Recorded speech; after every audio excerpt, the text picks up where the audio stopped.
Morning student. BA second semester education की class में हमारा आज का टॉपिक है उपनयन संस्कार एवं समावर्तन संस्कार। उपनयन संस्कार के विषय में मैं थोड़ा बहुत पहले बता चुकी हूँ आपको।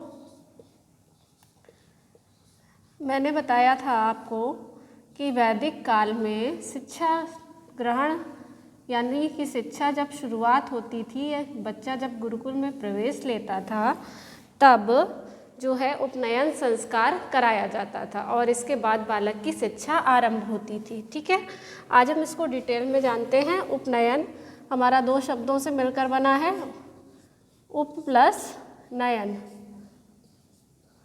उप का अर्थ है समीप, नयन का अर्थ है ले जाना।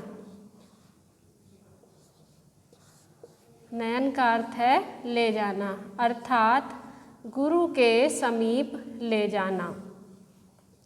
जैसा मैंने इसका अर्थ बताया कि जब बालक की शिक्षा प्रारंभ होती थी उस समय उसको गुरुकुल ले जाया जाता था। कहाँ पर? गुरु के समीप। ठीक है, तो अब यहाँ पर क्या होता था, सर्वप्रथम बालक को गुरु के समक्ष उपस्थित कराया जाता था। बालक के घरेलू वस्त्र उतार कर, ठीक है, घरेलू जो वस्त्र होते हैं बालक के, उन वस्त्रों को उतार कर गुरुकुल के वस्त्र धारण कराए जाते थे। देन गुरु के समक्ष बच्चे को उपस्थित किया गया। इसके बाद जो है गुरु पूछता था छात्र से, कस्य ब्रह्मचारी असि, कस्य ब्रह्मचारी असि, अर्थात तुम किसके शिष्य हो। तो बालक यानी शिष्य उत्तर देता था। शिष्य उत्तर क्या देता था? भवतः, अर्थात आपका।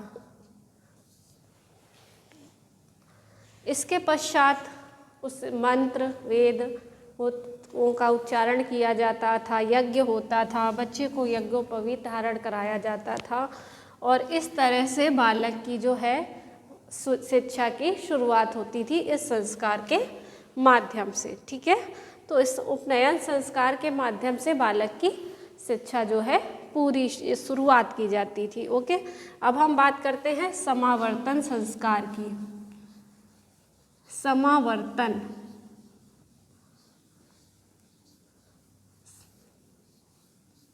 समावर्तन संस्कार आज के समय में जो होता है आपका, उसके मिलता जुलता है कुछ कुछ आपका समावर्तन संस्कार। जैसे कि अभी मैं बताना शुरू करती हूँ तो आप समझ जाएंगे खुद ही। समावर्तन, देखिए उपनयन संस्कार में क्या होता है, बच्चा गुरुकुल जाता है घर से, है ना, शिक्षा ग्रहण करने, प्रारंभ करने, और इसका अर्थ होता है वापस लौटना। समावर्तन का शाब्दिक अर्थ क्या होता है?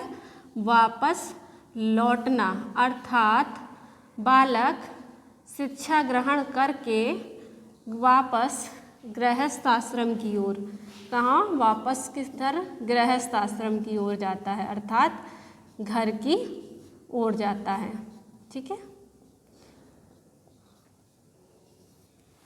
दैट मीन्स अपोजिट हो गया। उपनयन संस्कार कब होता है? जब बालक शिक्षा ग्रहण करने गुरुकुल जाता है, और समावर्तन शिक्षा वापस पूरी करके यानी शिक्षा अपनी जो भी है उसको ग्रहण करके गुरुकुल से वापस गृहस्थ आश्रम की ओर जाता है। ठीक है, इसमें भी यही प्रक्रिया अपनाई जाती है। परिवार के लोग जो है घरेलू वस्त्र लाते हैं, परिवार के जो भी सदस्य होते हैं, देन उसके जो गुरुकुल के वस्त्र होते हैं, ब्रह्मचारी के वस्त्र होते हैं, उनको उतरवाया जाता है, अर्थात बालक उतारता है, घरेलू वस्त्र धारण करता है और फिर से वही प्रक्रिया यानी कि मंत्र वेद उच्चारण के या यज्ञ के माध्यम से किया जाता है। देन होता क्या है, इसके बाद गुरु दक्षिणा की भी परंपरा होती है और गुरु जो है शिष्य से कुछ वचन कहता है। हे शिष्य, सदा सत्य बोलना, सदा सत्य बोलना, आलस ना करना, इस तरह के उपदेश देता है और उसके भावी जीवन की मंगलमय कामना करता है। देन गुरु दक्षिणा की भी परंपरा थी। वैदिक काल में गुरु दक्षिणा की परंपरा थी। इस परंपरा के अनुसार जब बालक जो है गुरु दक्षिणा स्वरूप जो भी उसकी सामर्थ्य होती थी वह गुरु को प्रदान करता था, जैसे कि अन्न हो गया, वस्त्र हो सकते हैं, पशु हो सकते हैं जैसे गाय है हो गए, जानवर, ठीक है।